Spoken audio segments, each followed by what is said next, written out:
How we can do better than that? Jay Patrick Obi. I'm not too excited about me coming out either. Before I get into this, I just have to come clean and let you guys know that I have 6 cats. I didn't do this on purpose. It wasn't like I gave up and just like looked at my life and said, fuck it, let's get some more cats in here. Let's bring them in. I had a reasonable amount of cats. I started dating a girl who also had a reasonable amount of cats. And then we moved in together and had the Brady Bunch of cats. And the problem was, when she broke up with me to fuck somebody way hipper than me, she didn't take all of her cats. She took one, and we had this really awkward breakup conversation where we were divvying up cats, and you don't really ever expect that to happen. But she's telling me shit like, I don't love you anymore, I hate you, it's a black hole in my heart where love used to be. But Thunder really loves you. He loves you way too much for me to take him, so he's just not gonna be happy without you. So it's like, great. It's a copy of the home game, I guess. It's like a consolation prize. It's like, you don't love me anymore, but here's this cat. So, I don't know. I guess at least she threw me some pussy one last time, right? I mean, that's fun. So I have Thunder now, and he was a bitey, scratchy consolation prize. And I love all my cats. They're all great. Thunder's kind of a dick. He kind of rules the apartment with an iron paw, and he determines simple things like, should I sleep all night, or should he play with his jingly ball at 3 o'clock in the morning? Should things be on the shelf or smashed on the floor? And spoiler alert, they should all be smashed on the floor all the time. I can't have nice things. Every time I'm going to a store, I have to go through the Thunder test. It's like, will this break when the cat knocks it off the table while looking me right in the eyes? No, I can't buy that. That's just not going to work out. I've had some people tell me, like, you're the master of the house. You control these cats. You own them. You're the one that's in charge. That's a lie. That's the biggest lie of pet ownership, okay? Like, if I'm cleaning up their shit, I'm not running anything at all. I tried this out one time. I tried to take a shit on my kitchen floor, and he just looked at me and was like, gave me this meow, like, clean that up. So I don't know, I covered it with a magazine and wandered off. That's not true. I didn't cover it with a magazine at all. I just wandered off. So obviously I'm single. That should go without saying. And because of that, and because of crippling social anxiety, that means that I can't talk to anybody in person ever. I do a lot of online dating. Does anybody else do online dating here? Okay, so just me and her. Okay, and this guy right here. Yeah. So there's like 3 of us. So that's awesome. Online dating is a nightmare. It's fucking the worst thing ever, and there's a lot of reasons why, but I think one of the biggest things for me is because other guys are fucking monsters. And so, like, there's all these fucking, I hear horror stories all the time of these, like, first messages where the girls are lucky if they get a dick pic. Most of it's, like, if they want to, take them by force over the back of the couch or some shit like that. It's, like, it's horrifying. And so I spend most of the time just trying to convince somebody that I'm not a creep or I'm not going to stalk them or whatever. And I've thought about this a lot because it's a real big issue. And I think part of the reason why this is that guys just intrinsically think that any girl anywhere is into them and will be into them. And if you need any, evidence of this, I mean, it happens to me all the time. Like, I'm sitting at Taco Bell eating a burrito supreme or something like that. And, like, if 2 girls walk in, I start kind of trying to figure it out. Like, shit, what am I going to do when they inevitably approach me? Do I go with a 3-way or what do I do? I don't know. And then I remember, oh shit, you're old and fat and your hairline's retreating faster than the Iraqi army when ISIS comes around. And then I go back to eating my really sad burrito in just total dejection. But if you need further evidence of this, there was a girl that did a YouTube video like a year or 2 ago where she's walking through New York City for 10 hours or something like that. And it's just like, there's like hundreds of dudes just like, sexually harassing her the whole time. And it's a really interesting video, and I've heard some people like kind of defend those guys, saying like, a lot of these dudes are just saying hi. They're just saying hi. That's not sexual harassment, but it kind of is, because these guys are not like top shelf dudes. Number one, like, she's not in the majors necessarily. She's like AA ball, but they're T-ball. Okay, they're like the last place T-ball team. They're the ones that like hit the tee and the ball falls off, and they just get tagged out because they run a third base. That's what these guys are.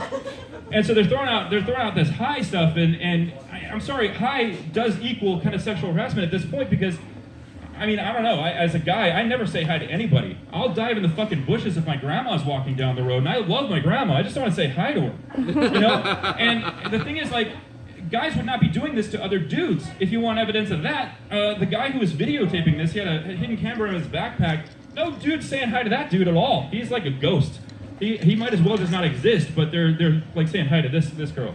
So I thought a lot about why this also is where dudes have this sort of intrinsic idea that they're attractive and that they should get the girl and that the girls are always with assholes and they have to just be nice enough or win a ski race or something like that and the girl will like them again. And I think the reason why this happens is because of 80s movies. I don't usually blame movies and TV, but every fucking romantic comedy or comedy from the 80s and 90s was all like this lovable loser who couldn't get laid.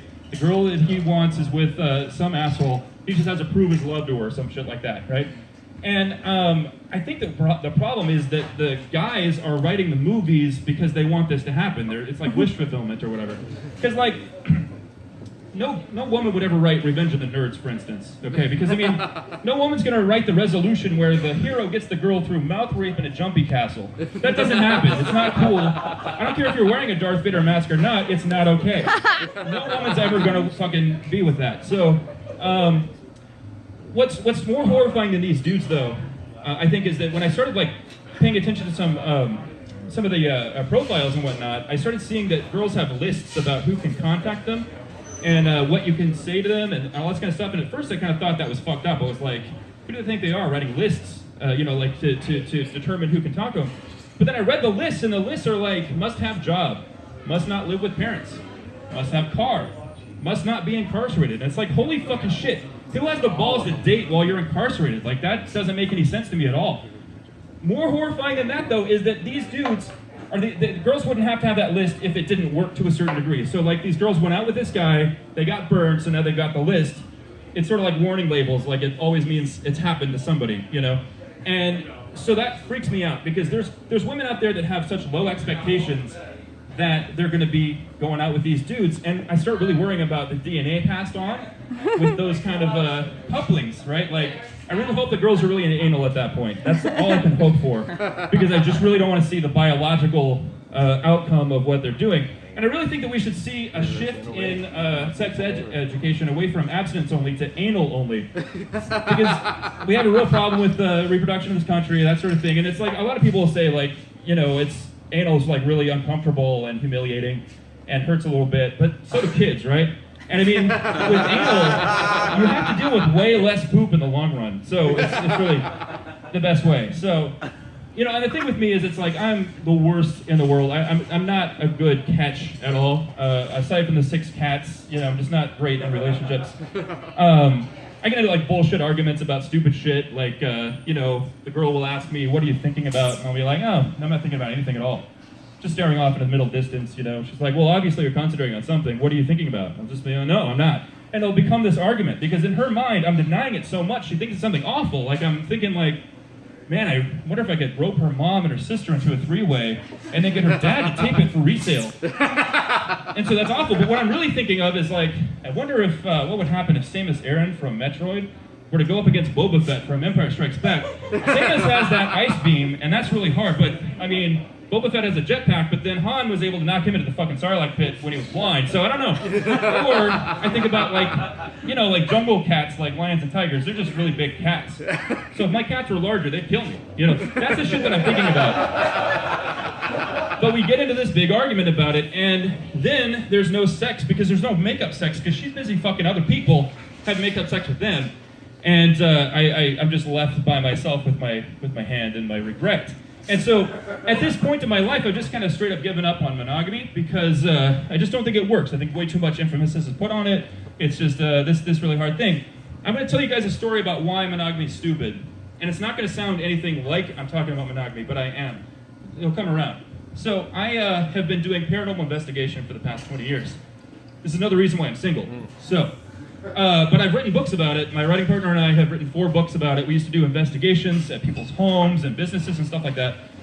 And a lot of times when a movie like Paranormal Activity would come out, or just like fucking The Conjuring, or any of this shit where it's like a demon that's responsible for what's going on in the houses, we would get calls and emails and shit about how everybody has a demon in their house. And I don't know if you've ever argued with somebody about like, no, you don't have this crazy shit, you've got this other crazy shit over here. I don't know if you've ever done that before, but it sucks.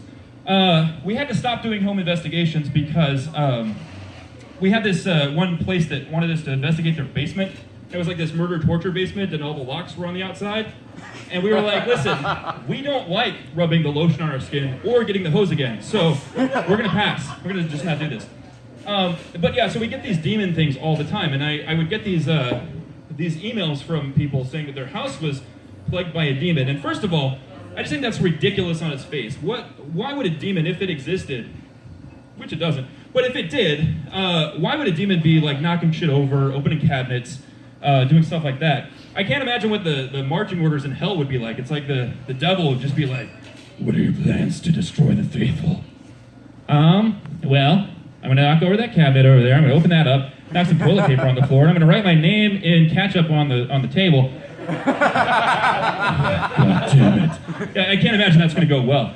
But anyway, so we would get all these emails from people, and they would tell us just garden variety paranormal bullshit.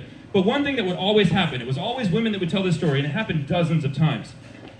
Their husbands would have scratches on their backs in the shower. They get attacked by a demon in the shower. And then I have to figure out a tactful way to be like, listen, your husband went to bed with a t-shirt on last night? Because he was getting some fucking strange, all right? Those are sex scratches. And so what I realized at that point is that most women would rather their house is invaded by a demon from hell than that their husband's cheating on them.